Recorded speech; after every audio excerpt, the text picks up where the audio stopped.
Gjatë vitit 2025 në qytetin e Shkodrës kanë mbyllur aktivitetin edhe 18 biznese të tjera. Lajmi bëhet e ditur nga kryetari i Bashkimit të Sindikatave të Pavarura Shqiptare në Shkodër, Albert Tuka, i cili thekson se shkaku kryesor është keq menaxhimi ndaj biznesit të vogël, si dhe rënja e ndjeshme e fuqisë blerëse për shkak të varfërisë. Sipas Tukës, situata është edhe më alarmante, pasi gjatë viteve të fundit në Shkodër janë mbyllur mbi 2500 biznese.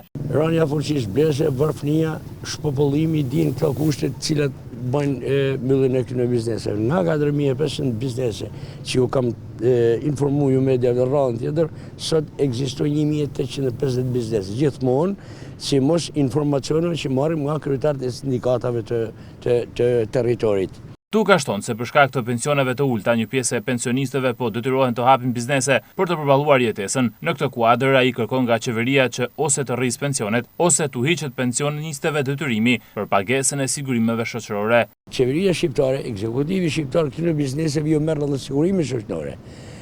Në anën e parë, ana parë e medaljes është sepse nuk i çon, na kërkojmë o rriti pensionin këtyre njerëzve që punojnë. Pensionista që kanë 150.000 lek pension, o rriti pensionin, ose hiqja sigurimi shoqërore. Të dyja, qeveria shqiptare deri më sot kërkesa e Bashkimit Sindikatave të Pavarura, sidomos të qarkut Shkodër, është në vend shurdull.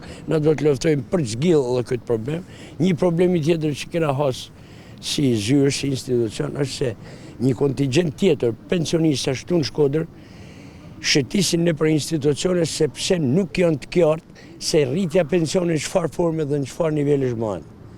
Dhe ka shumë pensionistë që vinë, i drejtojnë zyrët tonë në prej hallit se nuk janë në gjendje të zgjidhim, i drejtojmë drejt organit sigurimit shoqëror. Për shkak se qeveria shqiptare thotë, është rrit pensioni 6 deri në 18, mirë po sigurimi shoqëror kanë politika tjetër ozhni, nuk ndjojnë ekzekutimin shqiptar.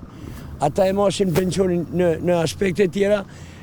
Kryeministri flet në aspekt tjetër, jo, nuk është i pranueshme kjo. Pra, pensionistë hallakaten në zyra dhe kur janë sa ashtu gjetë zgjidhje. Sipas kreut të BSPSH-s, në Shkodër, viti 2026 pritet të jetë edhe më i vështirë dhe më i errët për biznesin e vogël.